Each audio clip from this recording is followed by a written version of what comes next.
নমস্কার, welcome to প্রীতমস kitchen. আজ আমি বানাচ্ছি মুড়ি ঘন্ট। এর জন্য আমি নিয়েছি একটা কাতল মাছের মাথা, ভালো করে ধুয়ে পরিষ্কার করে হলুদ নুন মাখিয়ে ভেজে নেব। আমার ইউটিউব চ্যানেল প্রীতমস কিচেনে এই রেসিপির ডিটেল আপনারা ডিসক্রিপশন বক্সে পেয়ে যাবেন। মাছগুলো লাল করে ভেজে নেব। আমার মাছের মাথা ভাজা হয়ে গেছে। এরপর আমি একটা বড় সাইজের আলু ডুমডুম করে কেটে রেখেছিলাম, সে আলু পিসগুলো ভালো করে ভেজে নেব। ভাজা হয়ে গেলে কড়াইয়ে সামান্য তেল দিয়ে ফোড়ন দিয়ে দেবো সাদা জিরে, একটা শুকনো লঙ্কা, তেজপাতা আর গোটা গরম মশলা। এরপর একে একে দিয়ে দেবো পেঁয়াজ কুচি 1 টেবিল চামচ, টমেটো কুচি 1 টেবিল চামচ।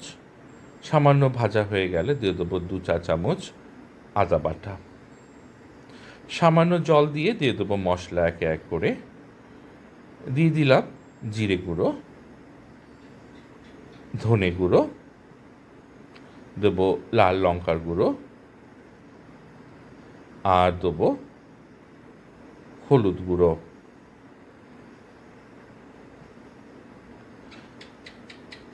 দিয়ে মশলাটা সামান্য ভেজে নেব।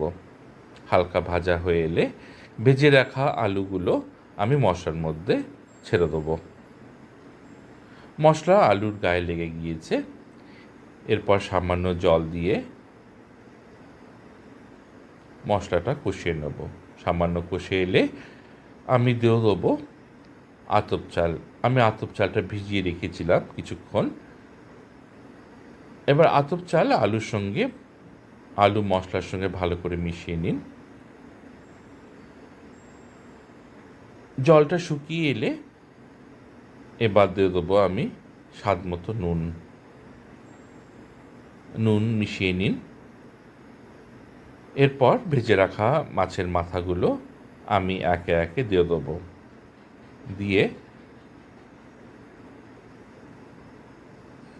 আলু, চাল, মাথা মিশিয়ে নেব।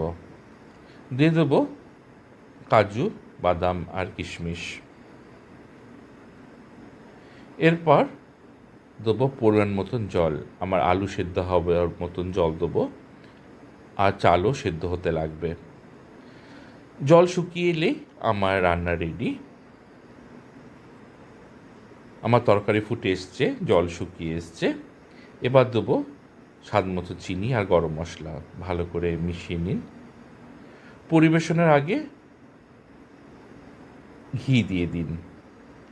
গরম ভাতে পরিবেশন করুন মাছের মুড়ি ঘন্ট।